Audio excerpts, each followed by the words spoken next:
Hello friends, आज हम पढ़ेंगे दोस्तों सोनेट 18 जिसका title shall I compare to thy to a summer's भी रखा गया। इसका मतलब है कि विलियम शेक्सपियर अपनी बिलवेड को यह कह रहे हैं कि क्या मैं तुम्हें समर से कंपेयर करूं। तो समर दोस्तों यहाँ पे इंडिया में बहुत ज़्यादा गर्म होता है, पर यूरोप में अगर आप रहते हैं ठंडे इलाके में तो समर आपके लिए बहुत ही मनभावन मौसम होगा। और उसी मौसम को वो अपनी बिलवेड से कंपेयर कर रहे हैं, यानी कि विलियम शेक्सपियर अपनी बिलवेड से कंपेयर कर रहे हैं समर को। तो आइए देखते हैं कि वो क्या कंपेयर करते हैं। पर पहले हम सोनेट के बारे में जान लेते हैं। सोनेट में 14 लाइन्स होते हैं, ये तो सबको पता है। विलियम शेक्सपियर ने इसे आयबिक पेट मीटर में लिखा और इसमें 3 स्टैंजा उन्होंने दिए, जो कि 1 यानी कि 3 क्वाड्रेंट्स और 1 कपलेट्स में। इसकी राइमिंग स्पीड ले ली जाए तो वो है A B C D E F और जी।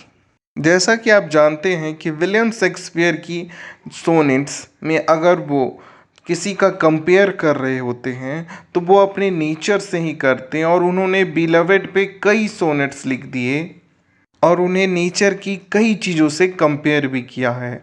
जैसा कि आज वो समर से कर रहे हैं, यूरोप में जो हल्की सी गर्मी पड़ती है उससे। तो आइए दोस्तों देखते हैं उस महान आदमी के बारे में, यानी विलियम शेक्सपियर के बारे में। विलियम शेक्सपियर जिनका जन्म हुआ 26 अप्रैल 1564 में और इनकी मृत्यु हुई 23 अप्रैल 1660 में। यह इंग्लिश प्ले राइट, पोएट और एक्टर तीनों रहे।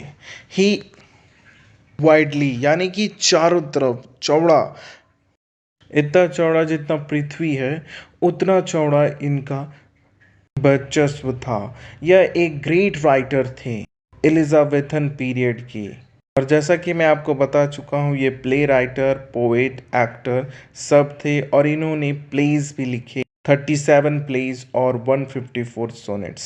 आइए दोस्तों लाइन बाय लाइन इसे पढ़ते हैं और जानते हैं इस पोएम का मतलब। Shall I compare thy to summer days? Thou art more lovely and more temperate.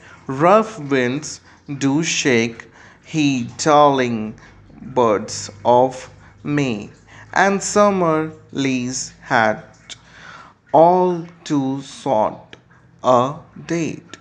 Shall I compare thy to summer's day? क्या मैं तुम्हारा कंपेयर करूं गर्मियों के दिन में, जो कि इंग्लैंड में पड़ती है। यहाँ पे विलियम शेक्सपियर अपनी बिलवेड का कंपेयर कर रहे हैं, और जो लंदन में गर्मी पड़ती है ना दोस्तों, समझ लिए स्प्रिंग सीजन वहाँ पे, मतलब फूलों का उगना वगैरह उस टाइम ही होता है, गर्मी में ही, क्योंकि वो बहुत ठंडा इलाका है, बर्फ़ पिघलती है और हरियाली ही हरियाली दिखती है। तो उसी से बिलवेड का अपना कंपेयर कर रहे हैं, लवली एंड मोर टेम्परेट। और उनकी जो बिलवेड है वो उस मौसम से भी बहुत ज़्यादा सुंदर और कोमल है। जैसा कि आप पिक्चर में देख रहे हैं, ऐसा ही मन भावन वहाँ पे मौसम रहता है वो, और उससे भी सुंदर है उनकी बिलवेड, ऐसा पोएट कहते हैं। Rough winds do shake he darling birds of May. Rough wind यानी कि जो हवाएं चलती है वो हिला देती है किसे, उस बर्ड्स को, जो कि फूलों की जो कलियां होती है उसे रफ विंड्स हिलाने लगती है। और जो समर होता है वो बहुत जल्दी टू साउथ डेट्स में ही चला जाता है। जैसे कि मौसम आते हैं तो वो जाते भी हैं, तो उसी तरह विलियम शेक्सपियर कह रहे हैं कि बहुत जल्द वो चला जाता है। उसके बाद वो लिखते हैं, sometime too hot the eyes of heaven shine and often is his gold complex demon, and every fair from some time decline might change or nature changing course untrimmed. Some time too hot यानी कभी कभी वो बहुत गर्म होता है। The eye of heaven sign, eye मतलब आँखें, स्वर्ग की आँखें किसे कहा गया है, सूरज को।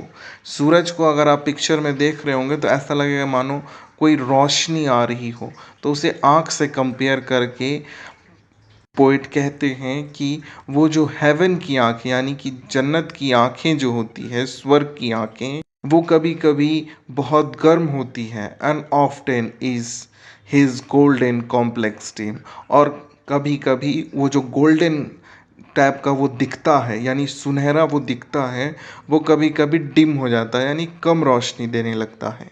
और उसी तरह एवरी फेयर, हर सुंदर व्यक्ति जो होता है वो डिक्लाइन होने लगता है, वो खत्म होने लगता है, यानी उसकी सुंदरता चेंज होने लगती है। जिस तरह नेचर चेंज करता है यानी कि मौसम चेंज होते हैं, नेचर प्राकृतिक चेंज आता है, उसी तरह लोग भी चेंज होते हैं। यहाँ पे दोस्तों पोएट ये कहना चाह रहा है, इंडिया के जस्ट अपोजिट है यूरोप।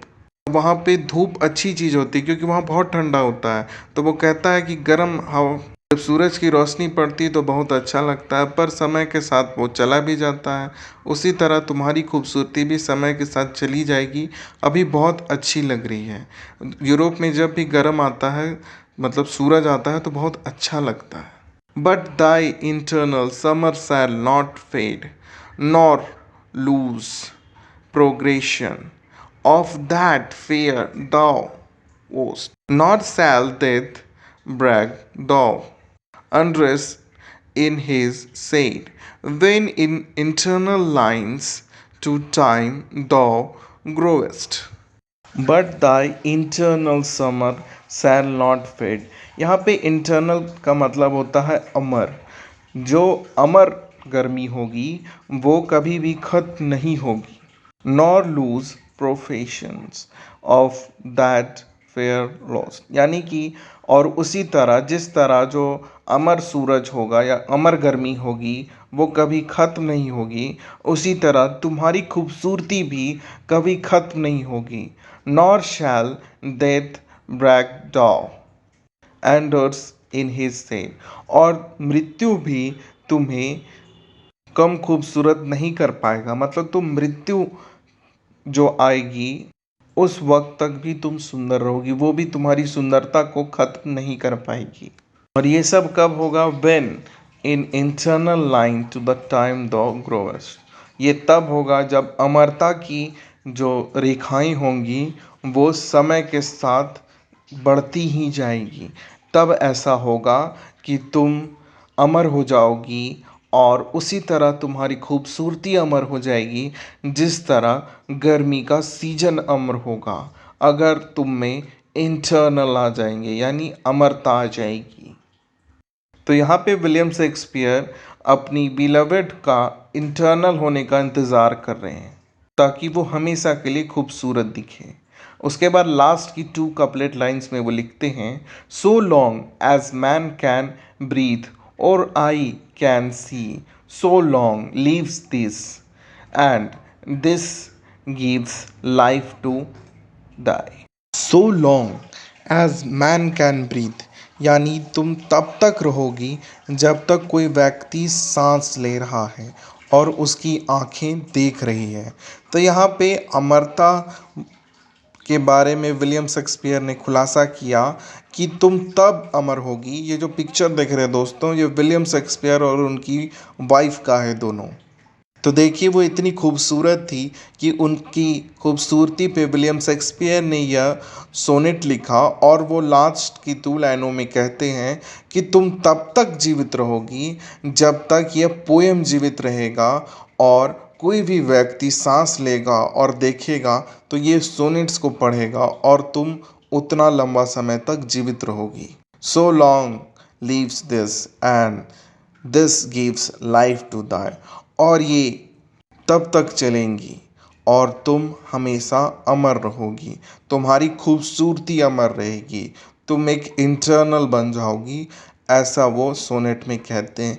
तो यहाँ पे विलियम शेक्सपियर ने इस सोनेट में अपनी बिलवेड, अपनी वाइफ का कंपेयर किया है समर सीज़न से, जो कि यूरोप में आती है, यानी कि इतने ठंड मौसम में हल्की हल्की जो धूप पड़ती है और आराम मिलता है ठंड से, उससे कंपेयर किया है कि वो कितनी खूबसूरत होती है वो गर्मी। और उसी तरह तुम भी बहुत ही मनभावक हो और बहुत ही कोमल और सुंदर हो। तो यही थी दोस्तों सोनेट 18। आपने मुझे पूरा सुना, इसके लिए धन्यवाद। मैं आपसे मिलूँगा नेक्स्ट स्टोरी में और नेक्स्ट सोनेट में। तब तक के लिए बाय बाय दोस्तों। आप मेरे चैनल को सब्सक्राइब करें, लाइक करें और शेयर करें और कमेंट सेक्शन में अपने अच्छे विचार लिखें। तब तक के लिए जय हिंद दोस्तों।